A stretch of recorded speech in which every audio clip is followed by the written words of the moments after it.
Ubaid bin Umair Al-Laitsi berkata,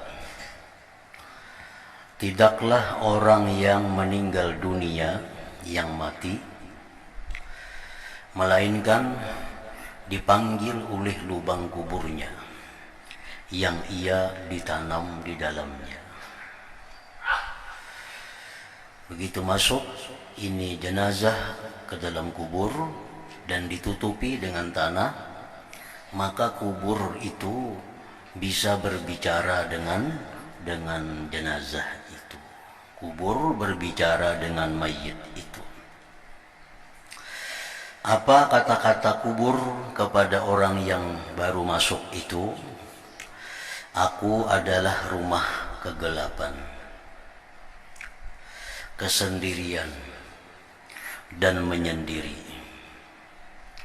Kalau kamu dalam hidupmu itu taat kepada Allah, maka aku pada hari ini adalah rahmat atasmu. Kalau engkau dalam hidupmu itu taat kepada Allah, maka aku pada hari ini adalah kasih sayang atasmu. Dan kalau kamu adalah orang yang durhaka, orang yang suka maksiat kepada Allah, maka aku pada hari ini adalah siksaan atasmu. Aku adalah barang siapa yang masuk kepadaku dengan taat, maka ia keluar dengan gembira. Dan barang siapa masuk kepadaku dengan durhaka, maka ia keluar dengan dibinasakan. Nah, itulah sambutan pertama dari liang kubur kepada orang yang baru masuk ke dalamnya itu.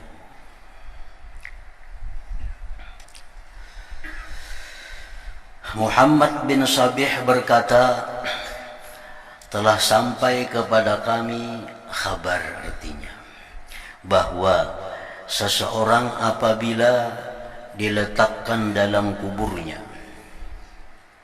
lalu ia disiksa atau ditimpa sebagian apa yang tidak suka, maka jirannya dari orang-orang yang telah meninggal dunia, kiri kanannya, muka belakangnya,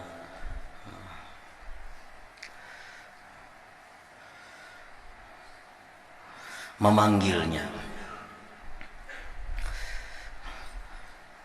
wahai orang yang terbelakang di dunia sesudah saudara-saudaranya dan jiran-jirannya. Wahai orang yang terbelakang di dunia, artinya orang yang tadudi mati daripada kami. Wahai orang yang terbelakang di dunia sesudah saudara-saudaranya dan jiran-jirannya, artinya ujar keliling kubur nih, begitu dalam kubur nang hanyar ini dapat siksaan, ujar sekeliling di kubur itu tetangga-tetangganya, ikam ini kan hanya raja mati terdahulu kami sudah berapa tahun berdahulu daripada kamu. Apakah tidak bagimu pada kami pelajaran? Apakah engkau tidak mengiktibar? Apakah engkau tidak mengambil pelajaran pada kami-kami yang berdahulu ini? Apakah tidak ada bagimu pada mendahuluinya kami atas kamu fikiran? Ikam kada berpikirkah kami ini berdahulu di sini? Engkau ikut mengantar kami ke sini. Engkau ikut menurunkan mayat kami ke sini. Apakah itu engkau kada memikirkan?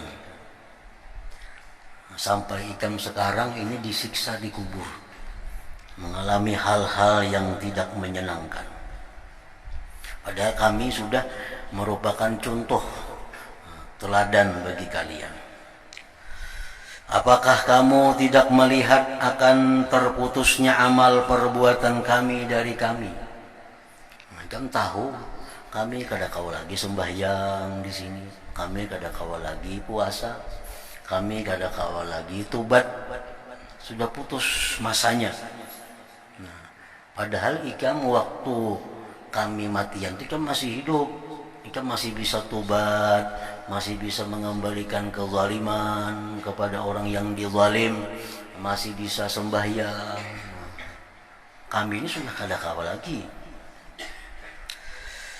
Dan kamu dalam keadaan pelan-pelan, sedangkan engkau dalam dunia dalam keadaan pelan-pelan. Artinya kain aja dulu, memperbaiki diri, kain aja dulu, minta halal, minta ridha kepada orang yang dizalim, kain aja dulu memperbaiki diri, sembahyang, kain aja dulu banyak berzikir. Nah, akhirnya engkau sekarang seperti kami. Maka mengapa kamu tidak memperdapati apa yang hilang dari saudara-saudaramu? Jadi orang nang di sekeliling kubur ini menyalahkan.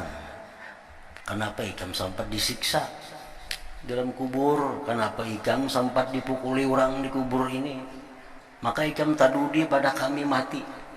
Mestinya ikam mengambil pelajaran lawan kami-kami ini di kubur ini.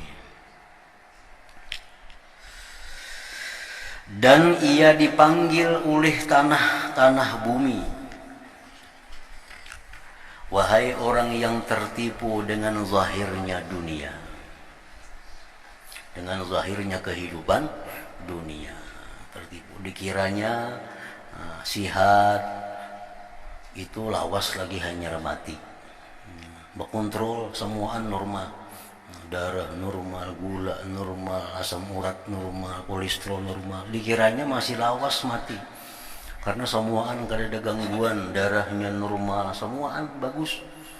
Nah, itu merupakan tipu daya. Jangan dianggap bahwa semuaan normal itu panjang umur, karena semuaan yang normal itu kada mencegah daripada kecelakaan. Siapa tahu kecelakaan mati, padahal baik semuaan diperiksa. Atau gugur di manakah mati, padahal normal semuaan. Nang darah tinggi 10 tahun dah ada sing matian lagi.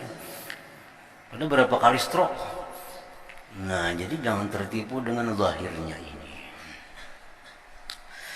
Mengapa kamu tidak mengambil pelajaran dengan orang yang telah disembunyikan dari keluargamu dalam perut bumi, dari orang yang ditipu oleh dunia sebelum kamu? Jadi umur yang muda, umur yang anum, jangan merasa bahwa kematian itu lawas. Bahkan yang banyak tuh mati justru orang nang anum, ketimbang nang tua.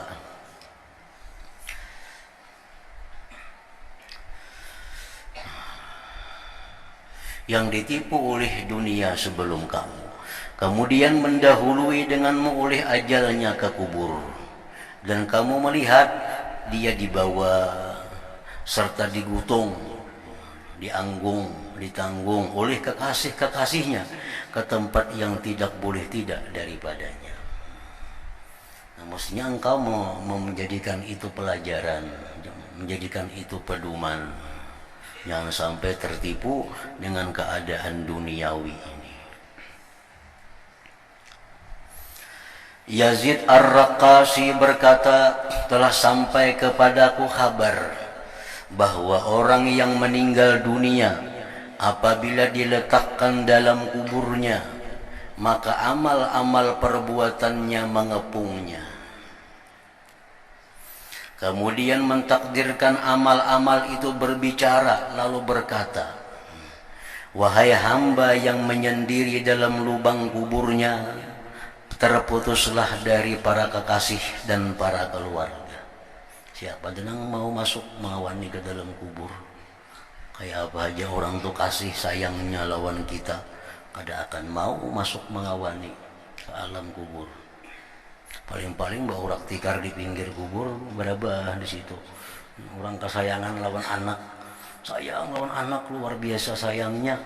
Mati nah anak tadi, mati dibuat dalam kubur. Kada aku mesti buat dalam kubur. Begitu dikubur, mau urak tikar dari atas kubur, ulang galik berabah di situ karena malam boleh. Enggak situ aja kawa, enggak situ aja mau. Pada saling sayangan sidin lawan anak sidin itu. Kini bisukan tulah ke kubur urak tikar berabah di dia kubur anak. Jangan masuk ke dalam sama sekali kan,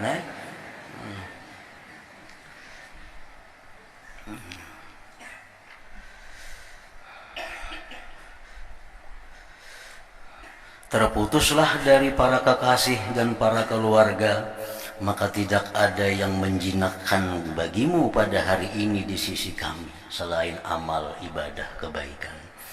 Dalam kubur itu hanya amal ibadah yang menyenangkan kita, yang menjinaki kita, yang mengawani kita, yang menerangi kita, yang menghindarkan daripada dinginnya di dalam tanah itu.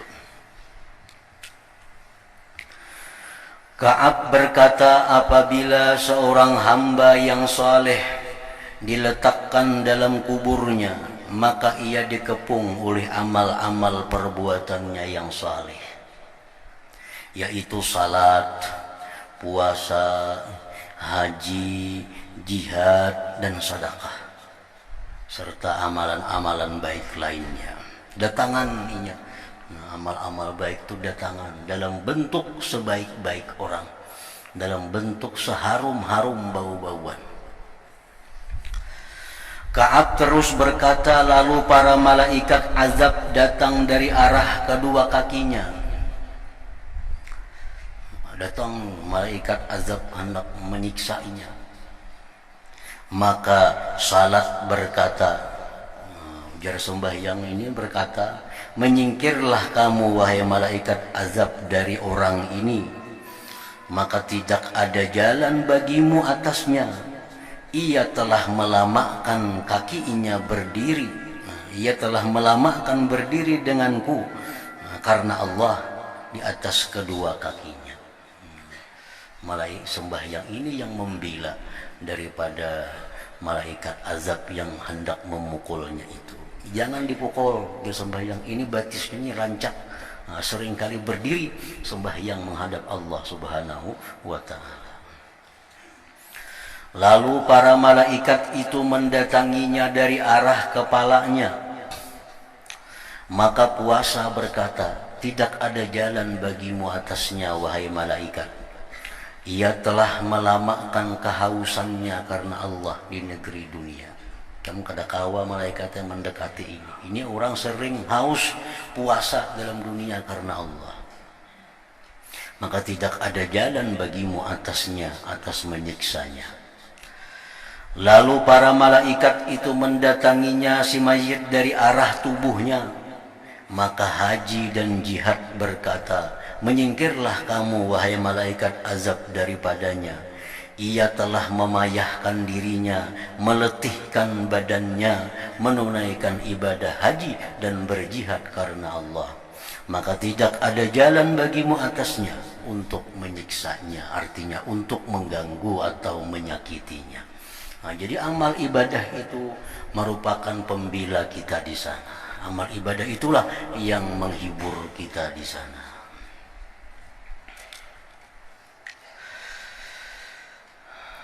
Ka'ab terus berkata, lalu para malaikat itu mendatangi dari arah kedua tangannya. Maka sedekah yang muncul, sedekah yang berkata, tahanlah dari temanmu, jangan ganggu ini orang. Maka banyak sedekah yang keluar dari kedua tangan itu, sehingga jatuh di tangan Allah Ta'ala karena mengharapkan keridhaannya. Maka tidak ada jalan bagimu atasnya, atas mengganggu, menyakiti mayit ini. Ka'ab terus berkata, maka dikatakan kepadanya, bergembiralah kamu wahai mayit, bergembiralah kamu, baik dalam keadaan hidup dan dalam keadaan mati. Engkau orang yang baik waktu masih hidup, dan engkau pun baik sesudah dalam keadaan mati ini. Ka'ab terus berkata, dan para malaikat rahmat mendatanginya, lalu membentangkan tempat tidur baginya dalam kuburnya sepanjang pandangannya, dan didatangkanlah lampu dari surga. Maka ia memperoleh cahaya dari cahayanya sampai ia dibangkitkan oleh Allah Ta'ala dari kuburnya. Nah, maka kubur yang seperti ini yang disebut dengan Raudhatun min Riyadil Jannah. Kubur seperti inilah yang disebut Nabi sebagai Raudhah, satu taman min Riyadil Jannah, dari taman-taman surga. Nah, karena kuburnya ada hubungan langsung menuju kepada surganya Allah.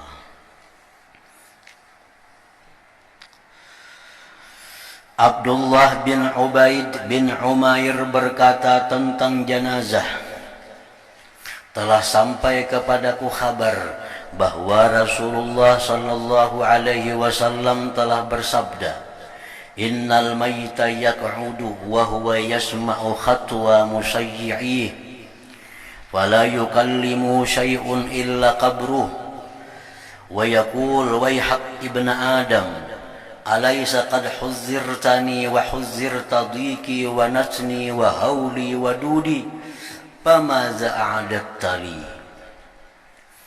Artinya, sesungguhnya orang yang meninggal dunia itu duduk. Nah, begitu dia ditutupi dengan tanah, begitu diduduki dengan tanah, inya pun duduk. Nah, kalau kita bertakun maka ya apa duduk, maka kalau kau duduk tabala itu randah. Nah, orang yang sudah masuk ke dalam kubur itu, begitu ditutupi dengan tanah sudah rapi, itu lain disebut alam dunia. Itu bukan alam dunia lagi, itu sudah masuk ke alam barzakh ngarannya.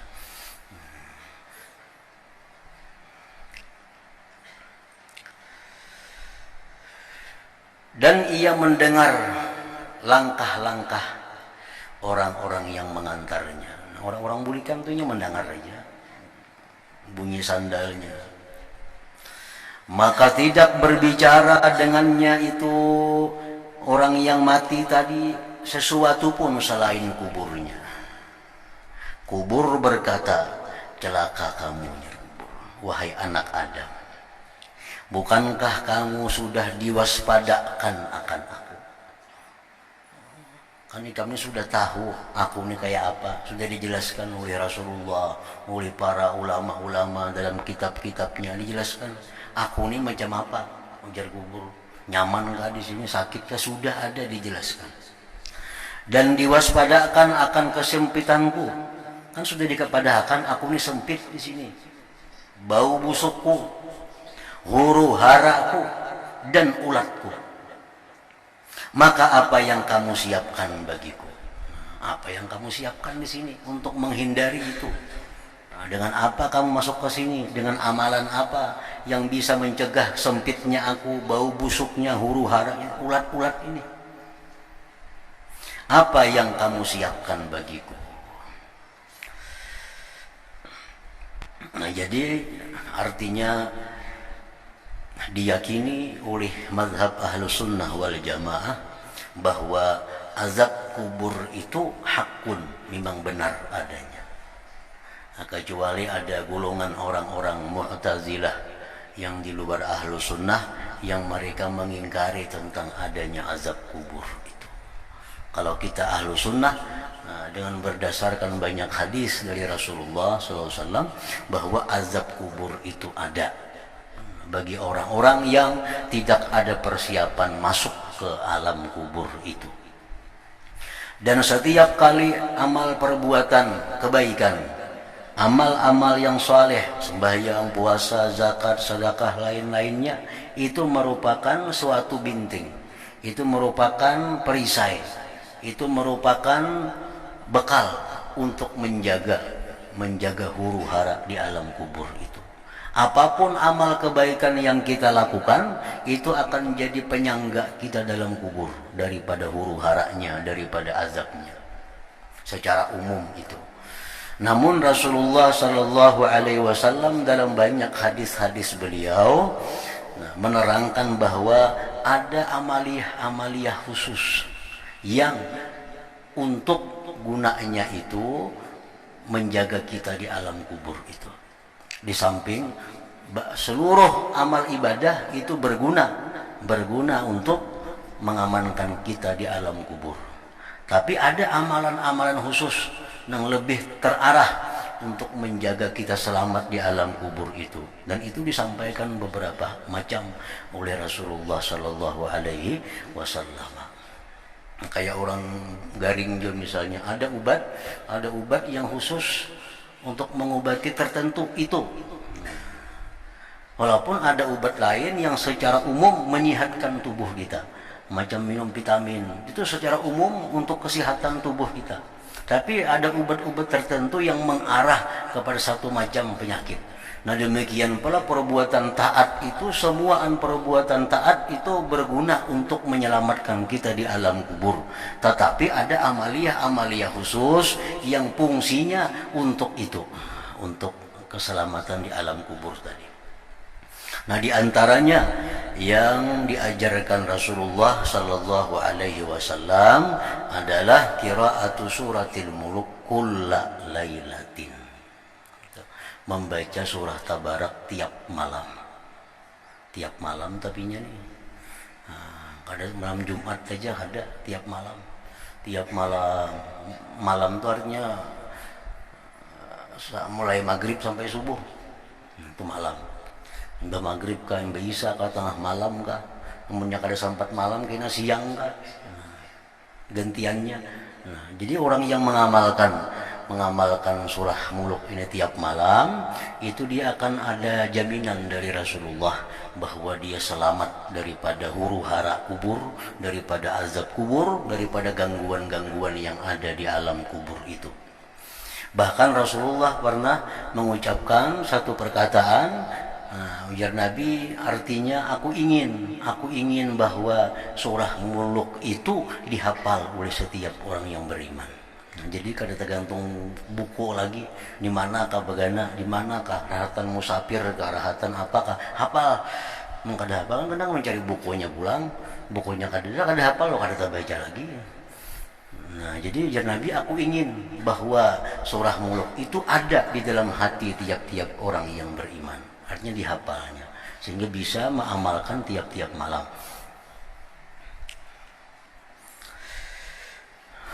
Nah, di antaranya lagi Rasulullah SAW menyatakan bahwa amaliyah yang menyelamatkan orang dari huru hara kubur itu adalah al-mautu fi sabilillah. Orang yang mati di jalan Allah. Orang yang mati di jalan Allah. Al-mautu fi sabilillah. Orang yang mati di jalan Allah. Fi sabilillah. Itu umum artinya. Termasuk orang yang mati gugur sebagai syuhada, syahid. Nah, itu orang mati di jalan Allah. Orang yang menuntut ilmu. Orang yang menuntut ilmu itu orang yang berjalan di jalan Allah. Berangkat menuntut ilmu, mati. Nah, itu mati fi sabilillah. Nah, orang ini dapat jaminan juga dia selamat dari huru hara kubur. Orang yang mencari harta yang halal untuk menafkahi keluarganya. Nah, dia mencari harta yang halal untuk menafkahi keluarganya, jangan sampai kelaparan, jangan sampai minta-minta. Nah, dia mencari nafkah untuk itu. Nah, perjalanan mencari nafkah untuk yang demikian disebut dengan fisabilillah juga. Karena dulu ada di zaman Rasulullah orang yang sibuk mencari harta. Ada sahabat Nabi berkata, kasihannya itu pina sibuk benar mencari harta, jaka mengaji, jaka menuntut ilmu. Nah, ujar Nabi mengatakan bahwa orang yang mencari harta itu kada semuaan kada baik. Orang mencari harta itu kada semuaan jahat kada. Orang tuh kalau mencari harta untuk menafkahi keluarganya, jangan sampai kelaparan, jangan sampai minta-minta. Nah, maka orang itu fisabilillah di jalan Allah. Lain halnya kalau orang mencari harta hanya menambah harta yang ada, memperbanyak harta yang ada, itu fisabilis syaitan, itu di jalan syaitan. Nah, jadi orang mencari harta itu kada selalu kada baik, kada selalu jahat. Kalau mencari harta untuk aku hari ini kada bercari, ini bisa kada kau makan esok di rumah. Nah, lalu dia mencari nafkah. Perjalanan mencari nafkah itu fisabilillah. Andai kata dia mati, dia dijamin daripada huru hara di alam kubur. Yang ketiga, antara lain yang memang khusus untuk keselamatan azab kubur itu mengekali doa sebelum salam sembahyang. Allahumma inni a'udzubika min azabil qabri wa min azabil nari wa min fitnatil mahya wal mamati wa min fitnatil masihid dajjal. Nah itu, wa min fitnati masihid dajjal, itu dikekalinya tiap sembahyang. Nah itu pun orang yang mengekali doa itu akan diselamatkan dari azab kubur. Memang doa itu sunat dibaca sesudah kita tasyahud, sudah habis salawat. Nah hanya baca doa itu sunat. Tapi Rasulullah pernah mengatakan bahwa orang yang ketinggalan itu bahasa sembahyang ya Nabi. Ini kenapakah salam tertinggal doa itu disuruh Nabi bahasa? Nah, artinya apa? Begitu pentingnya doa itu dibaca sebelum salam sembahyang. Allahumma inni a'udzubika min azabil qabri, ya Allah aku berlindung dengan Engkau dari azab kubur. Nah, wa min azabin nar, dari azab neraka. Wa min fitnatil mahya, dari fitnah kehidupan, dari su'ul khatimah artinya. Wa min fitnatil mamat, nah, daripada fitnah kematian. Nah, artinya kada kau menjawab munkar nakir. Wa min fitnati masihid dajjal, dan dari fitnah dajjal. Itu doa diajarkan langsung oleh Rasulullah, dan beliau sangat menekankan agar doa itu selalu dibaca sebelum salam daripada sembahyang. Nah kemudian lagi yang khusus untuk keselamatan dalam kubur itu al-ibti'ad anil namimah wal ghibah, menjauhkan diri daripada menggunjing orang, daripada menganjur atar kabar berita. Nah menjauhi itu termasuk keselamatan. Istibra'ul baul, orang yang qadha hajat itu bujur-bujur bersih, itu pun termasuk yang menyelamatkan juga di alam kubur. Ada hadisnya itu bahwa Rasulullah dengan sahabat beliau lewat di satu pekuburan. Lalu beliau menunjuk ke sebuah kubur. Ujian Nabi, kubur ini nah orangnya sedang diazab. Nabi kita tahu. Orang dalam kubur ini jar Nabi sedang diazab nih. Padahal jar Nabi dia itu diazab bukan masalah yang besar sebenarnya. Artinya masalah yang mudah untuk dihindari. Kenapa? Dia sahabat. Ujar Nabi, orang ini bakami pembarang bakami. Artinya bakami bunuh berdiri, ngasana kamari perancingannya, atau bebasuh kada biris. Nah ini orang akhirnya azab kubur. Yang satunya lagi orang ini suka anjur atar. Ada kabar sini bawakan ke sana, ada kabar sana bawa pulang ke sini, bulang-bulik membawa kabar berita. Padahal menjauhi itu bukan hal yang sulit, kan bukan hal sulit menjauhi perkara itu. Nah, jadi jar Nabi tidaklah diazab ini orang di kubur ini bukan daripada perkara besar, pengalih dihindari kada, sebenarnya kada sulit menghindari itu.